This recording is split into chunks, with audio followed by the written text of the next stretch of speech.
Hi friends, welcome to Sai designer boutique. ஒரு long கேப்க்கு அப்புறம் நான் மறுபடியும் வீடியோஸ் போட ஸ்டார்ட் பண்ணியிருக்கேன். ஹோப் நீங்கள் எல்லோரும் நல்லா இருக்கீங்கன்னு நான் நினைக்கிறேன்.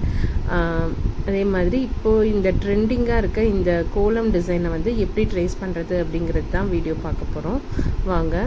ஸோ இப்போ வந்து நான் என்ன பண்ணியிருக்கேன்னா, ஒரு போட் நெக் தான் வரைஞ்சிருக்கேன். என்னோடய மெஷர்மெண்ட்டுக்கு ஏற்ற மாதிரி போட் நெக் வரைஞ்சி அதில் தான் இந்த டிசைனை வந்து நம்ம இப்போ பார்க்க போகிறோம். ஸோ நான் எப்பயும் சொல்கிற மாதிரி ட்ரேசிங் ஷீட்டுக்கு நான் பேப்பர் காப்பிங்கிற அந்த ஆப்பை வந்து யூஸ் பண்ணி நான் ட்ரேஸ் பண்ண போகிறேன். ஓகேங்களா? அந்த பேப்பர் காப்பிங்கிற ஆப்பை ஓப்பன் பண்ணிவிட்டு நமக்கு தேவையான டிசைனை வந்து நம்ம ஃபஸ்ட்டு நம்ம கேலரியில் சேவ் பண்ணிக்கணும். அந்த டிசைனை நீங்கள் எடுத்துக்கிட்டிங்கன்னா இந்த இதில் பார்த்திங்கன்னா அவங்க ரூல்ஸ் கொடுத்துருப்பாங்க. சைடில் வந்து வால்யூமோட வால்யூம் டிக்ரீஸ் பண்ணுற பட்டனை நீங்கள் அழுத்துனீங்கன்னா லாக் ஆகிடும். திரும்ப அதே அழுத்துனீங்கன்னா ரிலீஸ் ஆகிடும். ஓகேங்களா? ஸோ அந்த மாதிரி இந்த பேப்பர் காப்பிங்கிற ஆப்பில் நம்ம இந்த டிசைனை நம்ம யூஸ் பண்ணி ட்ரேஸ் அவுட் பண்ண போகிறோம். இந்த மாதிரி இந்த டிசைனை தான் இப்போ நம்ம ட்ரேஸ் அவுட் பண்ண போகிறோம். இப்போ வந்து இந்த கோலம் டிசைனை ஃபஸ்ட்டு நம்ம வந்து எந்த சைஸுக்கு வேணுமோ அந்த சைஸுக்கு நம்ம ஜூம் பண்ணி நம்மளுடைய நெக் மெஷர்மெண்ட்டுக்கு ஏற்ற மாதிரி அந்த அலைன்மெண்ட்டை கரெக்டாக வைக்க போகிறோம். ஓகேங்களா? அந்த அலைன்மெண்ட்டை நம்ம வச்சுட்டு அப்படியே ட்ரேஸ் அவுட் பண்ண போகிறோம். ஃபோனை வந்து அந்த ட்ரேசிங் ஷீட்டுக்கு கீழே தான் வச்சு நம்ம பண்ண போகிறோம். வாங்க எப்படி பண்ணுறதுன்னு பார்ப்போம். இப்போ நம்மளுடைய நெக் டிசைனுக்கு ஏற்ற மாதிரி ஃபஸ்ட்டு நம்ம அலைன்மெண்ட் வந்து பண்ணணும். என்ன சைஸில் நமக்கு வேணுங்கிறது நம்ம அதை வந்து ஜூம் பண்ணிக்கணும். இப்போ இந்த கர்வ் ஷேப் வந்து கரெக்டாக வரல. ஸோ நான் வந்து என்ன பண்ணுறேன்னா, இந்த ஸ்ட்ரெயிட் லைன் இருக்குது பார்த்திங்களா, இதை வந்து ஃபஸ்ட்டு நான் ட்ரேஸ் அவுட் பண்ணுறதுக்கு நான் ஜூம் பண்ணிக்கிறேன். இந்த மாதிரி ஜூம் பண்ணிவிட்டு நீங்கள் லாக் பண்ணிவிடுங்க. லாக் பண்ணிட்டிங்கன்னா அந்த இது வந்து உங்களுக்கு மாறவே மாறாது. ஸோ இப்போ வந்து இதை வந்து நம்ம அந்த நெக் மெஷர்மெண்ட்டுக்கு ஏற்ற மாதிரி நம்ம இப்போ வைக்க போகிறோம். இப்போ வந்து நான் 4 இன்ச்சுக்கு வந்து நெக் மெஷர்மெண்ட் வந்து மார்க் பண்ணியிருக்கேன். நார்மலாக வந்து போட் நெக்குக்கு 3 இன்ச்சஸ் பண்ணுவோம். நான் இன்னும் கொஞ்சம் லோவாக இருக்கட்டும், அப்போ அழகாக இருக்கும் அப்படின்ட்டு நான் 4 இன்ச்சுக்கு கீழே வந்து நெக் லைன் வந்து மார்க் பண்ணியிருக்கேன். ஸோ அதனால் நமக்கு 3 இன்ச்சுக்கு கிட்ட ஸ்ட்ரெயிட்டாக வரும். அதுக்கப்புறம் தான் கர்வ் வரும். அதனால் இந்த ஸ்ட்ரெயிட் லைன் வர மாதிரி நம்ம அந்த ஃபோனை வந்து கரெக்டாக அரேஞ்ச் பண்ணிவிட்டு அதை அப்படியே நம்ம ட்ரேஸ் அவுட் பண்ண போகிறோம். 1/2 இன்ச் வந்து ஸ்டிச்சிங் அலவன்ஸாக நம்ம விட்டுறோம். அதுக்கு கீழே இருந்து தான் நம்ம ட்ரா பண்ண போகிறோம். ஸோ இப்போ அந்த ரங்கோலியை வந்து நம்ம கரெக்டான அலைன்மெண்ட்டாக வச்சுட்டு நீங்கள் அப்படியே வந்து மெதுவாக வந்து பென்சிலில் ஃபஸ்ட்டு ட்ரேஸ் அவுட் பண்ணிவிடுங்க. அதுக்கப்புறமேட்டு வந்து நம்ம மார்க்கரில் மறுபடியும் ட்ரேஸ் அவுட் பண்ணிக்கலாம். ஏன்னா ஏதாவது ராங் ஆச்சுன்னா கூட திரும்ப நம்ம அழிச்சிக்கலாம். இப்போ ஸ்ட்ரெயிட்டாக வர வரைக்கும் நம்ம மாற்றிட்டு திரும்ப அந்த ஸ்ட்ரெயிட் லைனை அப்படியே கொஞ்சம் கொஞ்சமாக கர்வுக்கு நம்ம திருப்பி நம்ம அதை வந்து ட்ரா பண்ண போகிறோம்.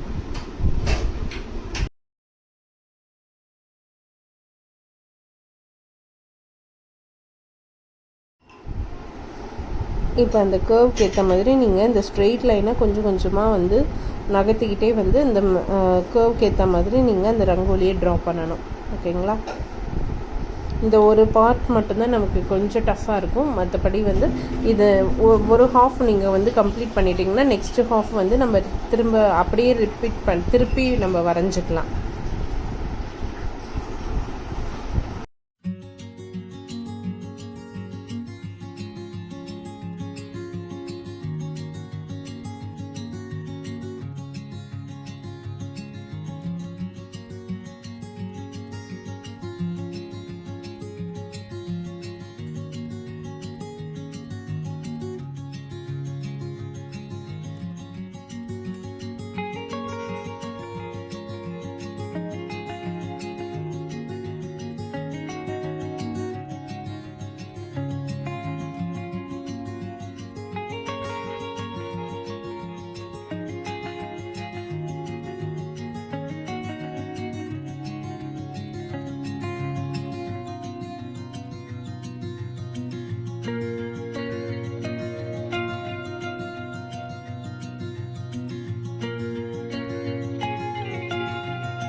ஸோ இப்போ பார்த்தீங்கன்னா நம்மளுடைய நெக் டிசைன் கம்ப்ளீட் பண்ணிட்டோம். ஸோ இந்த ட்ரேசிங் ஒர்க் வந்து எப்படி பண்ணுறது அப்படிங்கிறது உங்களுக்கு காமிச்சிருக்கேன்.